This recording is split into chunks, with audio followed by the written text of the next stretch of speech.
Eu acho que você já ouviu por aí que é mais inteligente quem aprende com os erros dos outros, não é mesmo? Bem, mas comigo não foi bem assim, não. Eu aprendi com meus próprios erros e por isso mesmo hoje estou aqui na nossa aula de sexta-feira para contar para você os principais erros que eu cometi quando iniciei na costura criativa. Coisas que com certeza, se eu não tivesse cometido, minha jornada tinha sido mais leve, mais agradável, mais econômica e até mesmo mais rápida. Quer saber quais são esses erros? Mas antes, deixa eu me apresentar para você. Eu sou Luciene Ferretti, aqui do nosso ateliê Luciene Ferretti, onde toda sexta-feira eu trago uma aula nova para você. E durante toda a semana tem também dicas de costura criativa que eu preparo com o maior carinho para você. Por isso mesmo, se você ainda não é inscrito no canal, se inscreva aqui no canal para você não perder nada.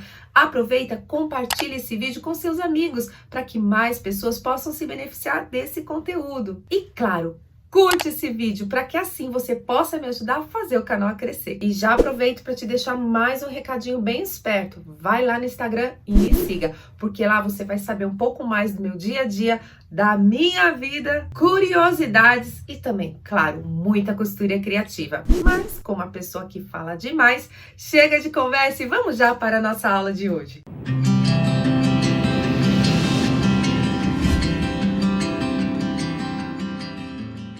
Meu erro número 1. O meu primeiro erro foi que quando eu comecei, eu já quis começar pelo teto. Exatamente isso. E quem falou essa frase para mim foi uma aluna minha lá da escola de costura criativa, a Gina. Ela fez uma live comigo e falou exatamente isso, que ela tinha começado a costura criativa pelo teto. Ou seja, ela não tinha as bases sólidas ainda, porque quando se constrói uma casa, um prédio, primeiro a gente pensa na base, na estrutura, no alicerce e não vai fazer o teto. Senão o que vai acontecer? Vai cair tudo, vai desmoronar. E exatamente isso, você foca energia demais e dinheiro também na tag, na etiqueta personalizada, nas embalagens super elaboradas, em focar toda essa energia em crescer no Instagram, a ter muitos seguidores e esquece o fundamental, que é a base. Você dominar as técnicas, combinação de cores, até mesmo atendimento de excelência ao cliente, mas tudo ao seu tempo. Então, não faça como eu fiz, querer começar pelo telhado. Claro que você deve visualizar lá na frente, onde você vai ter sucesso, vai ser uma expert, vai ter tudo que você deve e merece ter. Mas cada coisa em seu tempo. Não queira colocar o carro na frente dos bois. Talvez você esteja falando assim, mas eu estou começando a vender minhas peças, não devo ter uma etiqueta? Sim, você pode ter sim uma etiqueta, mas pense com cuidado, porque aquela primeira etiqueta que eu fiz, acabei jogando tudo fora. Porque depois eu investi numa nova logomarca, num novo nome do meu ateliê, e aquilo foi perdido. Às vezes, por impulso, por entusiasmo, a gente realmente acaba perdendo muito dinheiro e acaba também se frustrando. Então, tô aqui para falar para você. Tenha paciência, tenha calma e comece pelas bases. E só assim você vai ter um castelo forte e lindo, que é seu ateliê, seu negócio criativo. Erro número 2. Eu saía comprando tudo que eu via. Meu Deus do céu, eu não podia ver uma feira de artesanato. Eu tinha que ser amarrada, gente, para não ir numa feira de artesanato. Porque eu ficava encantada. Imagina eu, iniciante na costura criativa, passeando na mega artesanal. Tudo era novidade, tudo era lindo. Eu nem sabia se eu ia usar, se eu realmente ia precisar e ia eu lá comprar. Uma das coisas que eu comprei por empolgação foi um suporte para colocar linhas, sem saber, sem ter o conhecimento que as linhas devem ficar guardadas, protegidas do pó, protegidas da luz, porque elas acabam estragando. Lógico que o suporte é lindo e você pode sim colocar as linhas lá, mas com um saquinho plástico em cima, protegendo ela do pó. E lógico, sai do ateliê, deixa tudo apagado para que ela fique protegida da luz. Mas claro que a ação da luz com o tempo vai também interferir na sua linha. Assim também como desbota os nossos tecidos. Mas era falta de informação. Eu ainda tenho o meu suporte, fica linda as linhas lá, mas aquelas linhas eu não posso mais usá-las porque elas estragaram, elas arrebentam com muita facilidade, justamente pela ação do tempo, do pó, da luz. Então, eu não tinha informação, eu simplesmente ia comprando tudo que eu via pela frente. E isso gerou o quê? museu de material dentro do meu ateliê, que ficou por anos lá. Eu posso garantir para você que eu ainda tenho coisas daquela época até hoje no meu ateliê. Mas um dia eu fiz um acordo comigo mesma, que eu só ia comprar materiais novos quando eu desse fim naquilo tudo. E você pense nisso também. Observa seu ateliê se ele virou um museu de material. Se ali não é estoque parado, talvez todo o seu dinheiro que você vê sumir da sua mão tá lá dentro do seu ateliê, com um excesso de material que fica lá, às vezes por dó, porque você não tem um projeto para fazer aquilo, porque você não sabe o que fazer com tanto tecido, com tanta coisa. Durante a pandemia foi exatamente que eu fiz esse acordo comigo. E muitos desses tecidos se transformaram em máscara, em porta-máscara, em kit higiene, em porta-álcool gel, em tantas coisas, e assim eu consegui desfazer do meu museu de material. Você também faça isso. Verifica se ele pode ser transformado em renda e dinheiro e você fazer lindas peças, ou se você pode vender esse material do jeito que ele está, ou mesmo doar para quem está iniciando na costura criativa e não tem condições de comprar um material. Assim também como eu tive a oportunidade de fazer essa ação, que foi muito gratificante para mim. Outra coisa que eu tinha o costume de fazer é pegar a minha listinha, né? Eu falei assim, não, vou fazer o planejamento, fazer a listinha do material que eu tenho que comprar para determinada encomenda. Mas quando eu chegava na loja, já vi um outro composê para o tecido. Vi uma tesoura linda, rosa. Ai, que maravilha, preciso dessa tesoura para mim. E olha, eu comprando o material de novo. Faça esse propósito com você mesmo. Se possível for, será com dinheiro contado para você comprar só o necessário. Porque geralmente a pessoa não vê o lucro exatamente por isso. Porque o lucro do ateliê, o que poderia transformar em muito dinheiro e renda para ela, tá ali parado, juntando pó. Presta atenção nisso. Está ali parado, juntando pó. Então, observa isso com muito cuidado e não cometa o mesmo erro que eu cometi. Erro número 3. Meu Deus, eu me enchia de informações. Era tanto excesso de informações. Eu pensava em fazer, vamos supor, um porta-celular. E aí eu assisti o vídeo A, vídeo B, vídeo C, D, E, até o Z. Eu assistia tantos vídeos e eu ficava com aquele excesso de informação. E durante aqueles vídeos, aparecia para mim outros vídeos de outras peças e lá eu ia assistir. Cada pessoa tem uma didática, uma forma de ensinar, um jeito de colocar o zíper, de fazer uma alça, até mesmo de fazer pesponto, desvirar a peça. E eu ia observar. E isso acabava criando uma confusão na minha cabeça. Eu era iniciante na costura criativa e estava lá eu vendo projetos elaborados, querendo fazer de tudo. E dali a pouco já não era mais isso que eu estava vendo. Eu estava vendo como crescer no Instagram, como vender artesanato, como fazer uma melhor divulgação. Gente, é tanto excesso de informação, então tenta se policiar em relação a isso também. O excesso de informação, para quem está iniciando, mais deixa confusa do que realmente ajuda. Quer um outro exemplo? Que é excesso de informação também? Quando seu cliente pede para você quais são as estampas para determinada peça. No lugar de você dar 4, 5 opções, você passa para ele 20, 30, 50, 100 opções de tecidos, de combinações, de forro, de alça. Sabe o que o cliente faz? Peraí, vou pensar um pouquinho. E às vezes ele nem volta para comprar de você, vai comprar de outra pessoa, porque ele fica confuso. Tudo que é excesso pra gente acaba nos prejudicando.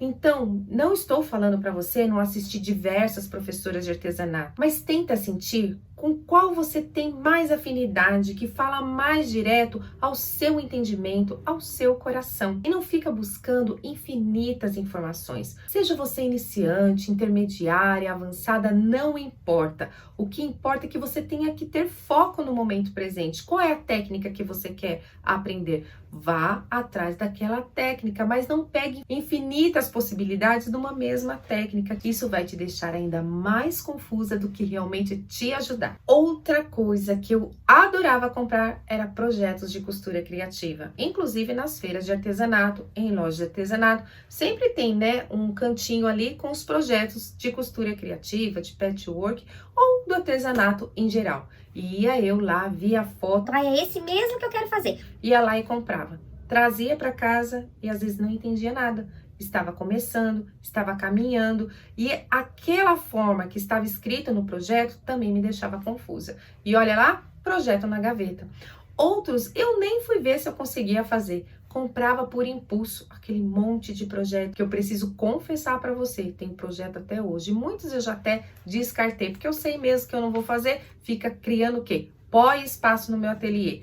Então, cuidado com isso. Se você tem certeza que você vai fazer aquele projeto, assuma esse compromisso com você também. Se você for comprar um projeto da colega, compre e já senta, já estuda o projeto, já abre aquele projeto, seja ele um projeto físico, né, que vem numa apostila, como aqueles que eu comprava nas feiras de artesanato, ou seja, projetos online. Assuma isso com você. Faça, coloque em prática, pois projeto na gaveta jamais vai se transformar em peça de costura criativa. O próximo erro, talvez você que já me acompanha há mais tempo, vai lembrar que eu tinha uma lojinha no Elo 7. Bem, não estou falando que é errado você ter uma loja no Elo 7, mas para isso você precisa ter planejamento. Eu, com meu trabalho formal, né, que eu trabalho fora também numa escola, como vocês, a maioria já sabem, trabalhando também no ateliê, fazendo programa de TV, dando aula no YouTube, fui inventar também de ter uma lojinha no Elo 7, onde eu vendia materiais para costura criativa. Como eu tinha fácil acesso ao centro de São Paulo, quando eu ia comprar meus materiais, realmente eu achei que poderia ajudar as pessoas comprando materiais e vendendo esses materiais, né, os insumos para artesanato, numa lojinha do Elo 7. Ok, eu vendia e vendia num preço muito legal para ajudar as pessoas. E no começo, isso foi até bom no começo, mas chegou num ponto que as vendas também começaram a crescer e você precisa sair de casa para ir no correio, você tem que ter uma logística. E muitas vezes já me aconteceu de uma pessoa comprar determinada coisa na minha lojinha do Elo 7, quando eu for ver no meu estoque, não tinha mais. Isso é falta de organização e planejamento. Então, sabe quando a pessoa quer abraçar o mundo com as pernas? Às vezes, a gente tem que saber o momento de entrar e o momento de sair. E foi exatamente o que eu fiz. Encerrei minha lojinha no Elo 7, onde eu vendia os meus materiais de costura criativa. E para mim, na verdade, foi um alívio, que eu me livrei de uma coisa que estava realmente ocupando muito meu tempo e no fim nem dava tanto lucro assim. O que aconteceu também? Fiquei com mais material parado no meu ateliê. Eu tenho até hoje, gente, uma caixa com vivo, né? Tem muito vivo ainda, que dá para mim fazer quilômetros de vivo para fazer milhares de bolsas que eu tenho aqui no meu ateliê. Então, pense com carinho. Às vezes a gente quer fazer tanta coisa, seja para ajudar as pessoas, seja porque você acha que é o momento de você dar um passo maior. Mas para você dar esse passo maior, precisa realmente de planejamento, de organização, de você anotar os prós, os contras, saber o que precisa ser feito. Que para você ter um e-commerce, seja onde for, em qual plataforma que for, você tem que ter uma logística de venda, de entrega, de atendimento. Você tem que ter embalagem, uma infinidade de coisas. Por isso mesmo que eu falo para você, faça um planejamento, se organize com antecipação e veja se realmente isso é para você. Porque para mim não deu certo. Foi um erro que eu cometi que me custou tempo, dinheiro e muito desgaste. Deixei para o último esse erro que é fundamental e fatal muitas vezes na nossa vida de costureira criativa, que é queimar etapas. Assim como o excesso de informações, que é uma forma de você também queimar etapas, e todos esses que eu falei também é uma forma de queimar etapas. Quando você começa pelo teto, quando você compra muitos materiais que você não vai utilizar, você também está pulando etapas, não seguindo um passo a passo. Por isso é tão importante você ter uma metodologia de ensino quando você também está aprendendo a costura criativa. Tudo na nossa vida tem etapas, tem a maneira certa de aprender. Observe até mesmo uma criança. Quando ela nasce, ela não nasce já andando. Há todo um processo.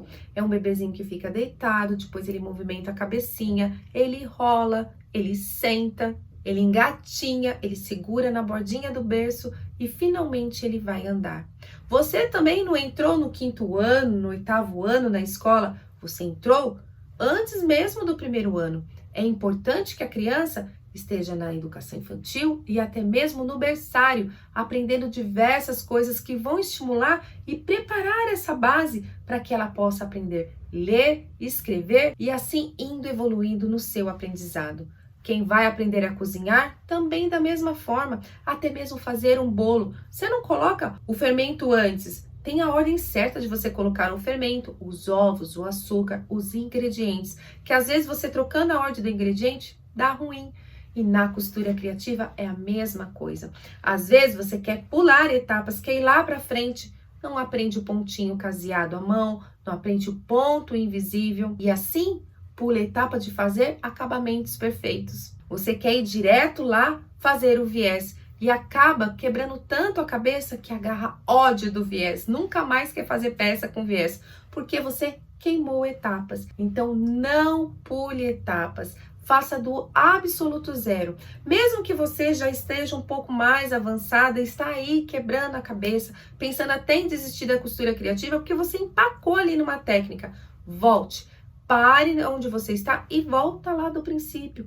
Começa etapa por etapa e você vai ver que lá atrás você vai sentir como é mais fácil você aprendendo tudo no seu momento, tudo numa ordem correta, passo a passo. Assim também como os projetos de costura criativa, há um passo a passo para você fazer. Você não começa ele pelo acabamento, você começa ele pelo corte adequado. Se você não riscar corretamente, se você não cortar corretamente da forma correta, lá no final pode ficar torto, pode ficar de cabeça para baixo, pode ficar com acabamento ruim, porque também durante aquele processo daquele projeto, você pulou alguma etapa. Tá vendo só como isso é importante? E aí, você também já cometeu um dos erros que eu cometi durante minha jornada na costura criativa? Claro que não são só esses, eu cometi outros também, mas esse com certeza foi os que me marcaram mais e eu quero transmitir para você que você não comete os mesmos erros.